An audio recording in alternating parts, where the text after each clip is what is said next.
everyone, and welcome to a new episode of Language and Voice Talks, the podcast where we meet language, voice, and content professionals across various languages who truly live and breathe languages. Today, I'm delighted to have with us Mr. Amol Bapat from Pune. He is the founder of English First. He is an IELTS examiner and trainer, and someone with over 2 decades of rich and varied experience helping thousands of learners find their voice in English. Let's hear about his journey. Welcome to the show, Amol. Thank you very much. It's my pleasure to be on this show. Thank you for giving me this opportunity. You're welcome. Amol, you have been in this field of English teaching, training, IELTS examining for over 22 years. Amol, can you tell us what motivated you to take up English language and be in this field for so many years? So, to begin with, let me tell you a little bit about myself. I actually come from a family of English teachers. Now, that itself is a slightly unique thing because we hear of families of doctors and families of lawyers, but a family of English teachers is a little rare because my father is also an English language teacher. He runs Professor Bapat Academy of English in Pune over for the last 2 decades, more than 2 decades actually. And my mother was a professor of English in SNDT University, and she's also an expert in translation studies. So she translates books from Marathi into English. And even my younger sister is an English language teacher. And she focuses more on corporate training. So, as I said, I come from a background where English teaching was a part of my life right since childhood. So, it came That's kind of amazing. naturally to me. Yeah. Okay. So that's when That's I very chose nice. English as my career and did my master's and my research in English. I see. So it runs in the family, like they say. Yeah.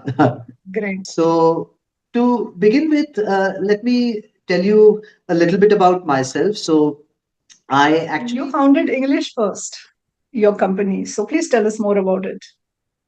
right. So I've been in this field for over 20 years now. And initially, I was teaching in the academy that was founded by my father.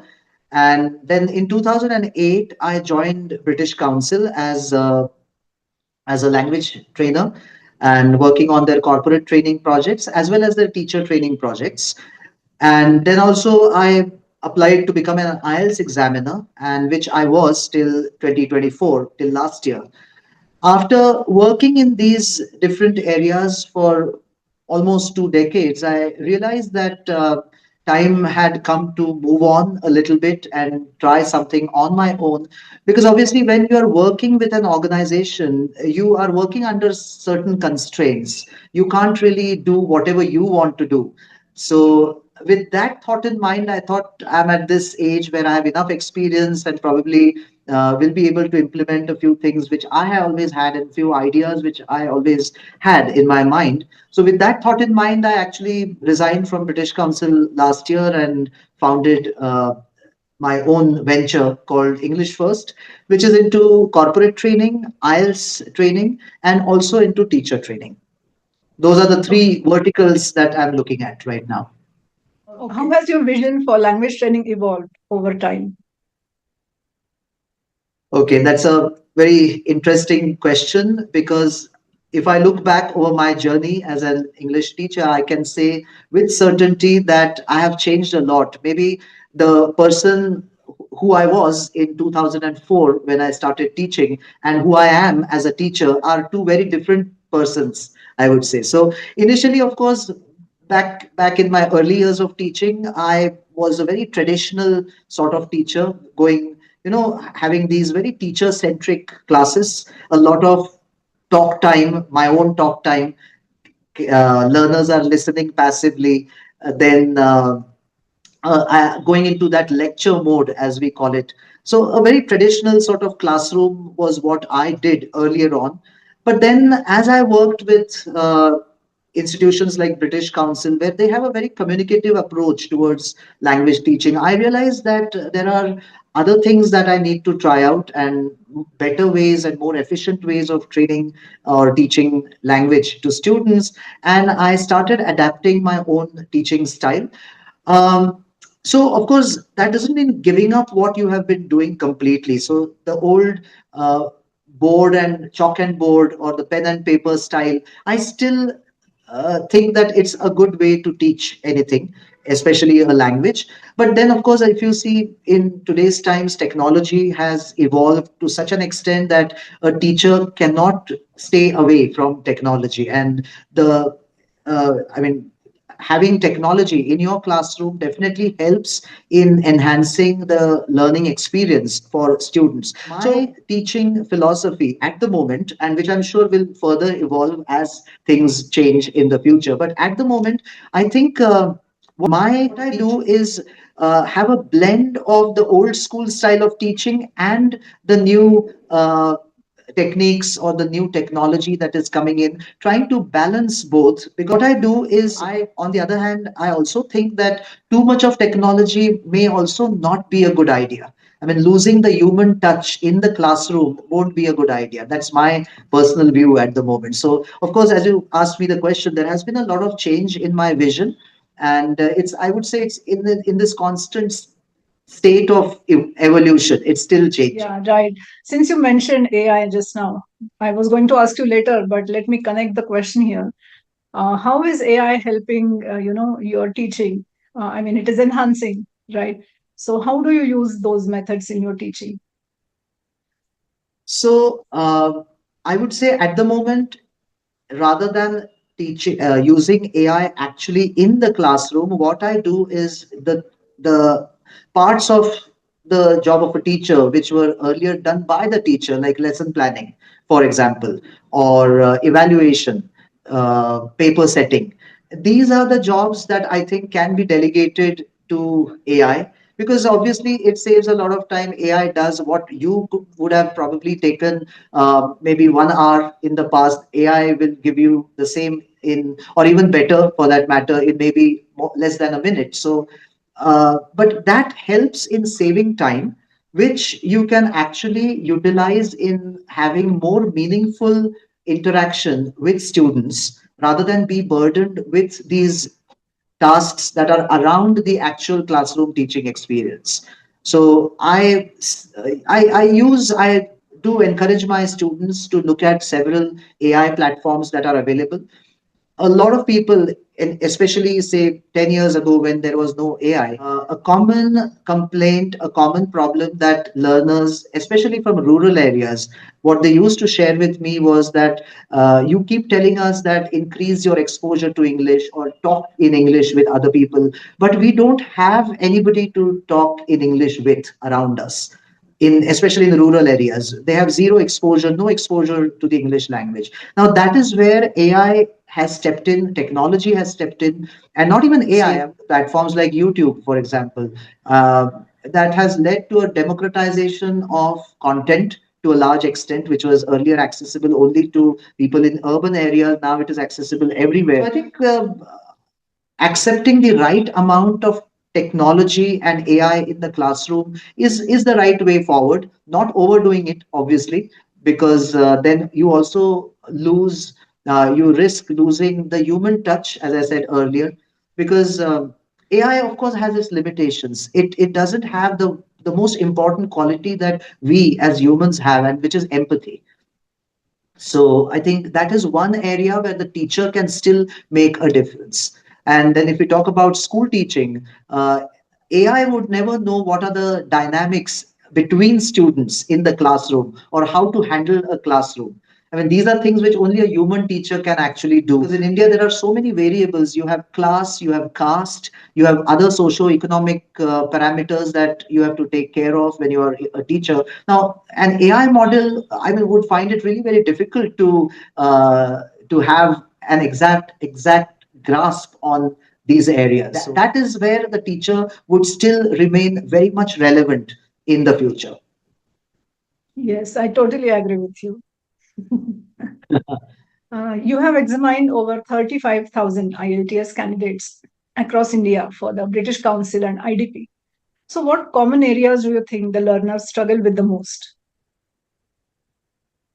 Well, so for an international exam like IELTS, uh, certain global standards, language standards are expected out of the candidates. So, apart from the usual problems that candidates in India who have English as a second or even a third language, the kind of problems that they face with grammar, with vocabulary, those are of course there. So, those are the common problems. So, as an IELTS trainer, or even as an examiner, when you're examining IELTS candidates, those are the one or two of the assessment criteria that we consider. But apart from that, fluency is another important factor, because in India, what happens is a lot of English language teaching is through textbooks, where there is very less exposure to actual speaking practice in the classrooms.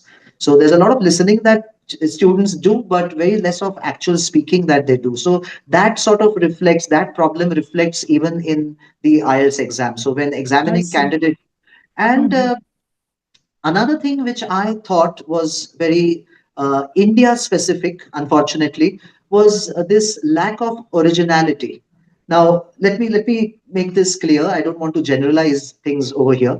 Uh, when I say lack of originality, uh, in the IELTS exam, the questions that are asked are of a very generic nature. And so, what happens is across these IELTS coaching centers in India, these trainers over there, they will provide candidates with ready-made answers. They know the questions, the question banks are known, and they will provide ready-made answers. So it's literally spoon feeding that is done to the candidates. The candidates then come in front of the examiner, and then even if the examiner changes the question a little bit, the candidate doesn't change the answer. The candidate still gives the same answer that he or she has memorized in the coaching center. Now, this results in lower scores actually, because what Okay. examiners are looking for is the actual ability to speak, not the ability to memorize. And that is one thing which I keep telling now that I'm an IELTS trainer and no longer an examiner. I keep telling my students that please focus on originality. It's all right if you fumble a little bit, you stumble, there are breaks in, you take pauses while speaking. That's all part of natural speech and that's completely all right. But don't come up with these memorized answers, because a trained examiner is actually trained to detect a memorized answer within seconds, and your chances of getting a high score are very low if the examiner realizes that you have come with memorized answers. And this is not true only for speaking, this is true even for writing. They come with memorized answers for the writing tasks also, just like we have students having memorized answers in our other exams, university exams, for example, that kind of thing. That is true. Yes. Yeah, I think that is a very common problem we see around. yeah, Right. yeah, right. Now, I would like to talk to you about the very interesting project that you're working on, Times of India, Teach India program. I think that is very close to your heart, if I'm right. Yes, yes, it Yes. was. I mean, it is no longer Uh, happening. right, But right. as long as it was happening, I had a good time with the Times of India Teach India project. Yeah. Okay. You worked as a trainer and mentor for 7 volunteer batches in Mumbai and Delhi. So I would like to hear more. Okay. So basically, let me give you some basic information for our viewers that the Teach India project was a CSR initiative by the Times Group, Times of India Group. And this program was basically implemented in Mumbai and New Delhi. And the focus of this program was to train underprivileged youth, especially from slum areas in both these metropolitan cities, to train them and make them employable. So, the problem with this particular socio-economic category of youth is that they have the education, they have the degree, uh, maybe a degree in commerce or a degree in science, even, but even then they are not employable. The employability skills are missing, especially communication skills. So the project was geared, or it was aimed at improving communication skills of underprivileged youth in these two metropolitan cities, and to make them basically employable across different sectors, like they could get jobs in the retail sector or maybe in the hospitality industry or travel and tourism, sales, to make them employable, give them the opportunity to earn for themselves. So that was the thing. And the model, it worked like this, that the volunteers who used to go into these areas and teach the learners over there, all these volunteers were freelancers. I mean, they were doing it for no monetary consideration. This was pure voluntary work, and they were actually from all walks of life. So some of them were retired government officers, defense personnel. Some of them were homemakers. Some of them were even working professionals. Some of I them see. were students. But none of them were from an English teaching background. They were not English teachers. So our Okay. role over there, my role over there, and I was teaching there on behalf of the British Council, because British Council was the training partner in this particular project with Times of India. And my role was to train these volunteers, give them a 7-day training course, and make them, equip them, I would say, with basic English language teaching skills, so that they can go to these areas working with local NGOs over there and deliver the training for these learners. So I basically enjoyed that a lot, because they were very enthusiastic. And when you have volunteers, the level of motivation is very high. None of them were forced to be there. They were there because they wanted to give something back to the society. And so I had a highly motivated bunch of teachers with me over there. So really enjoyed it. I did 6 batches in Mumbai and one in New Delhi, the training part. Really? Okay. Yeah. Okay. You work with government school teachers of Ladakh, Golden Mile Learning, to upskill them in language teaching methodologies. Right. So I find this very interesting and amazing. So can you tell us more about it? Yeah, sure. I mean, I would be more than happy to share this particular experience, because working in Ladakh has been it has been an eye-opening experience for me, because even before that, with British Council, I had been working with governments and large-scale teacher training projects, having worked in 7 different states in India. But when I got this opportunity to work with the teachers of Ladakh, I didn't think twice. I immediately said yes on the phone without thinking of anything else. And I said, yes, I'm on the project. And this is a Okay. project which is a partnership between a Mumbai based NGO called Golden Mile Learning and the government of Ladakh, which is called LAHDC, that stands for Ladakh Autonomous Hill Development Council, which is the local governing body after Ladakh became a union territory. So this was a government project basically, and we trained 550 government school teachers of Ladakh in English language teaching, the methodology or the materials that they can create for their students. Now, in a way, this was similar to the other teacher training government teacher training projects that I did. But of course, being Ladakh, it had its own set of challenges. The weather, of course, in Ladakh, for people like me, going from warmer climates into sub-zero temperatures, working over there, was a challenge to begin with, at least for me. And then there are other issues in Ladakh, like connectivity can be a problem sometimes. When I say connectivity, it is road connectivity as well as internet connectivity. Although the situation has changed, or it has improved drastically after the lockdown, when internet sort of became much more common, and connections are now far more stable than what they Okay. used to be in the past. But yeah, I mean, another issue with the teachers of Ladakh is that they have very less exposure to the outside world as against teachers from other states, because Ladakh is a place which is, first of all, it is geographically cut off from the rest of India for 6 months of the year. So in winter, there is no land connection to Ladakh. Everything happens by air.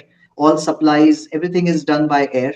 And so for since ancient times, it has sort of remained in an isolated, insular kind of community with very less exposure to the outside world, and that also reflects in in their attitude to accepting change. They are a little more resistant to change than other places. But having said that, I mean, I found that the teachers of Ladakh are probably the warmest and the friendliest teachers that I've ever experienced anywhere Oh, else is in it? India.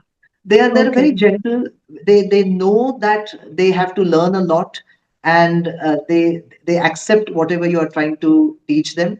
And it has overall been a great experience. So we also carried out training of those teachers, and then we went to the classrooms to actually observe the same teachers, the same content in their classrooms, giving them some kind of developmental feedback, how they can improve on that.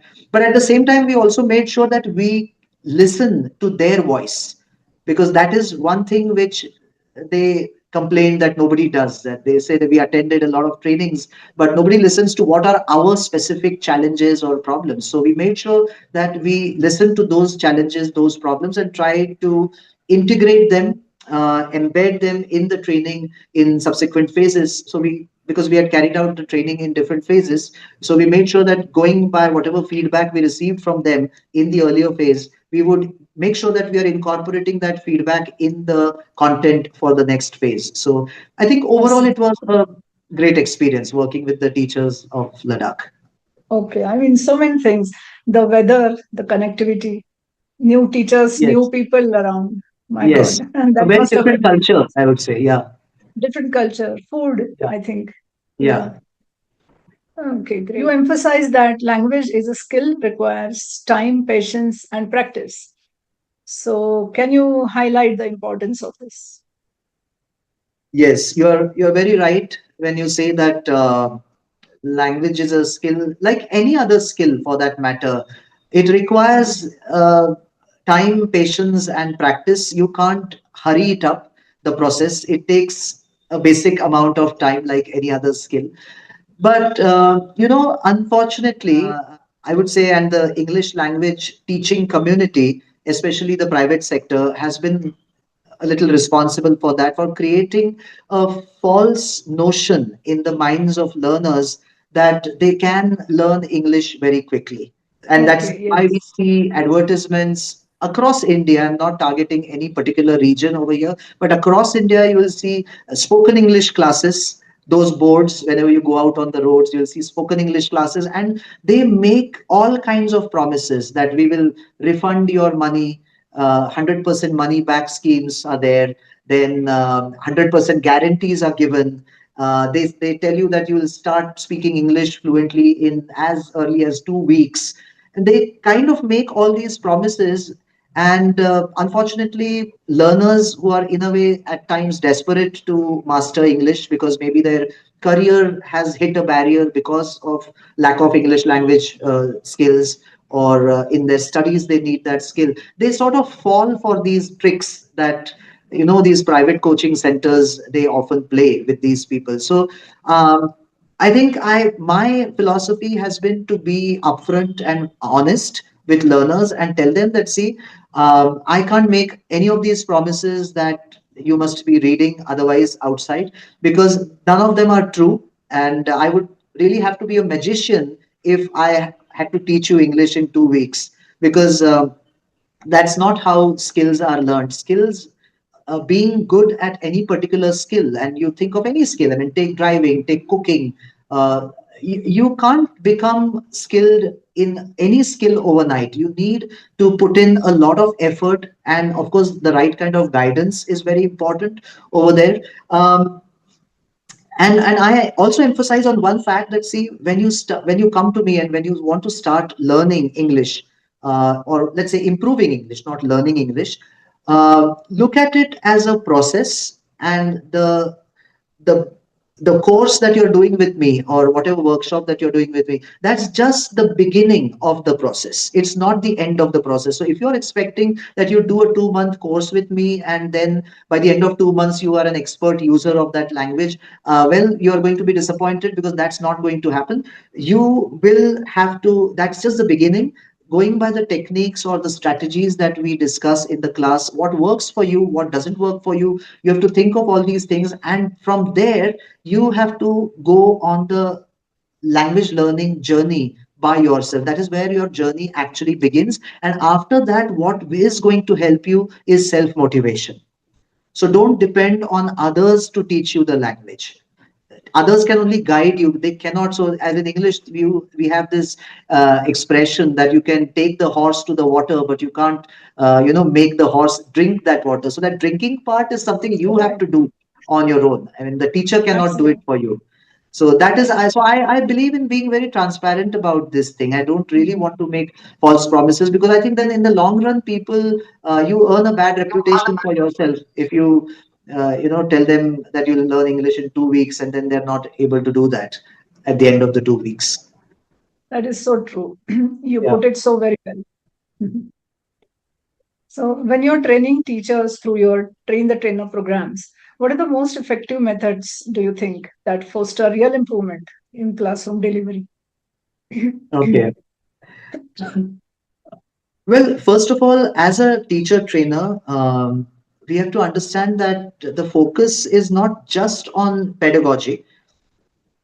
Teacher training is also, there's a lot of psychology that is involved in teacher training, because unlike students, when unlike learners of the language, when you're training teachers who already have qualifications, they already have experience in teaching English, going there and trying to change the way they are doing things for years together, suddenly going there and telling them that whatever you had been doing for so many years was wrong and you have to change everything. If you do that, you are going to face a lot of resistance. They are not going to like you. They are definitely going to resist each and everything. Even if you're telling them the right things, they are still going to resist anything that you tell them. So I think the first thing that you need to do to have an effective teacher training program is to, first of all, not have a condescending attitude towards teachers, accept or acknowledge their expertise, their experience, because ultimately they know their classrooms the best. Any outside trainer can't come and tell them what they should do in their classrooms, because the trainer doesn't have any idea of the actual learner profile. So only that teacher has. So first of all, acknowledging that you are doing a great job, but maybe you can consider these as areas of improvement. Maybe you can try these things out, and if you think that they're working for you, then only accept them. Otherwise, leave them out of your regular teaching. That is one thing. So if you give them the right due respect that they deserve, I think then teachers suddenly become much more open minded, and they are then much more, they accept whatever you are trying to tell them in a teacher training program. And I'm sharing this because this is the feedback that I got from a lot of teachers, having worked with the government sector, government school teachers. This was a common complaint that teachers had across different states. So this was not restricted to any one state as such. They said that, see, what we generally have as a teacher training program is that they will call in some subject expert who will come there and give us a lecture for a whole day or 2 days or 3 days, whatever the duration, and tell us some theoretical things which have absolutely no practical value in the classroom. So the training tends to become just theoretical and an academic exercise rather than actually aimed at improving real classroom practice or improving the learner experience, making it more learner centric. None of these things are done, and they have often said that the training, this particular training, when they do a training with me as in I'm talking about the British Council style of training, they say that this is the first time that we as teachers have been asked questions, or people are listening to us what we have to say. Oh, okay. Normally they are just listeners. They do the role of passive listeners. But Right. this is the first time where somebody, the trainer, is actively listening to what we have to say, listening to our experiences, our actual real life challenges that we face in the classroom. And the challenges can be multiple, right from lack of exposure to English from the learner's side, to things like which are far, way beyond the control of the teacher, like leaking roofs of classrooms. In rural areas, you'll find classrooms to be in such a bad condition physically that in monsoons it becomes impossible to even sit inside the classroom sometimes. And so these are the real physical challenges. In such challenging environments, if you expect teachers to follow some ivory tower theories, that's not going to work out in for them. So they are obviously not going to be interested in what you're trying to tell them. This is so So true. Absolutely. Yeah, right. I mean, people from various regions will have various problems and they should yeah, be addressed. yeah, they have different So problems, true. and very sorry to say, but corruption and favoritism, political biases, these things have a big impact on teachers' lives in government sector schools in India. Um, I mean, if you are close to the person in the education department, you get better postings. If you're not close to that person, you are given some remote posting. I mean, these things happen like in any government job. And then, of course, if there is any government thing, elections, you have elections, teachers are called into election duty. You have polio campaigns, teachers are called into spending their time. And on top of that, they have to also complete the syllabus. So it's a tough thing. People think that being a teacher is an easy job, but being a government school teacher, I think is quite a challenging job. There are so many different types of uh, pressures that they have to really face in their jobs. So dealing with all that and being nice, and doing a good job, it's a tightrope walk for them. Yeah, you're so right. And you explained, I mean, all the angles attached to being an English teacher, especially in a rural area. Yeah. You Can have I can been, I add one thing? Can I add one thing over here? You sure, said being an sure, please. English teacher. Another thing that an English teacher, especially, is supposed to do, in schools, is to also take care of all other extracurricular activities. So if you're a maths teacher, you may not have to, be the choreographer for dances. You can only get away by teaching maths. But if you are an English teacher, you have to then do all these. Then you also have to be the editor of the school magazine. You also have to be the choreographer for the gathering in schools. You also have to, whenever there are any guests coming to school, you are the one who introduces the chief guest, to the school. So all these other jobs are also somehow they fall uh, The on English English teacher. teacher. Yeah, You're because right. you're an English teacher, so you can do that. So that is the sort of mentality. So that is again one common complaint that English teachers have. This is really, I mean, sometimes listening to this is so hilarious, although it is painful too. Yeah, But yes, that's the yeah. reality. You have been training trainers, you have been examining students, and you have been teaching a lot in rural, urban, and corporate settings. There must have been so many rewarding moments, I'm sure. Can you share a few with us? Okay. Well, as a teacher of English for the last 20 years, I can say with a lot of happiness that there have been a lot of rewarding moments. So English language teaching may not be one of the best monetary career options from the monetary point of view, but from the I would say from the satisfaction point of view, it's definitely up there because there are a lot of satisfying moments as so when students come and they want to learn English, they want to communicate in social situations, in academic contexts, and they do a course and they start seeing the improvement in themselves. And I'm talking about the motivated students. So there are some students who just do it because somebody else told them to go and join a particular course or something. I'm not talking about those students, but the ones who come on their own, who are self motivated. And when they start seeing change happening in themselves, and most of the times, the change is not immediately in their actual language use. Their language, they're still making the same mistakes, probably.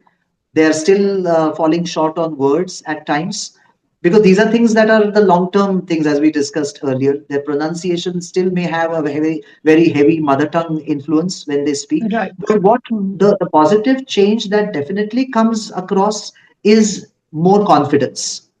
They just by the fact that they've attended a course in English language improvement, that sort of gives them a confidence, and I think that takes them a long way because it is the confidence that ultimately matters more than actual perfection.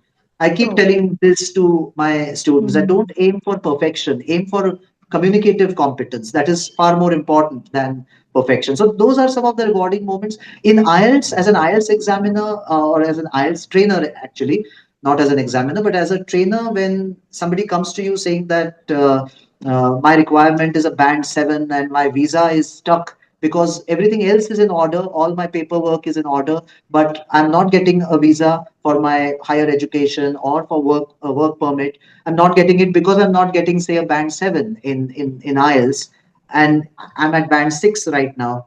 Then working on that candidate, identifying weak areas, and working on those weak areas, and taking the candidate hand literal, doing some literal hand holding, and taking the candidate from band 6 to band 7. And when they come to you with the test result and say thank you, we got a band 7, that is one of the most rewarding moments that I've experienced. But Mhm. having said that, all these things, with teacher training, again I come back to it because that is in a way my passion. Teacher training, I believe that that is where I can actually make some sort of change in society if I train teachers to teach English in a particular way. I remember one particular incident, and this was when I was working on the Maharashtra government project back in 2014 and 15. And so I was conducting a training session in Thane, and I was training a group of 20 teachers from rural areas around Thane. As you know, Thane district has a big tribal belt, and so these teachers were from the tribal parts of the Thane district. And there was one teacher, and I was conducting the program as per the given requirements, I the given material that I had with me. And he came up to me one day, and he had a very unique problem. He said, like, look, you were talking about, introducing how to introduce letters to students, primary students, uh, and how to introduce letters by sight and how to introduce letters by sound and all these things we are talking about that. And the course books that we use, they have examples like A for apple. Yes. So I was like, yeah, so what is your question? I'm not still getting your question. So he said, now, sir, for you or for students in urban areas, A for apple makes complete sense because you have seen apples, you know what are apples. But my students who are young, who are maybe 6 or 7 year old, living in very remote hamlets in Thane district, in the at the foothills of the Sahyadri ranges, they have hardly ever come out of their villages. They have not gone out of their villages, and their villages are so far away from civilization that they have never even seen apples. So he said, what I do is I make paper mache uh, fruit, vegetables. I make them so that I can show it to my students. And I was blown Oh, away by okay. the amount of Right. dedication that this teacher had.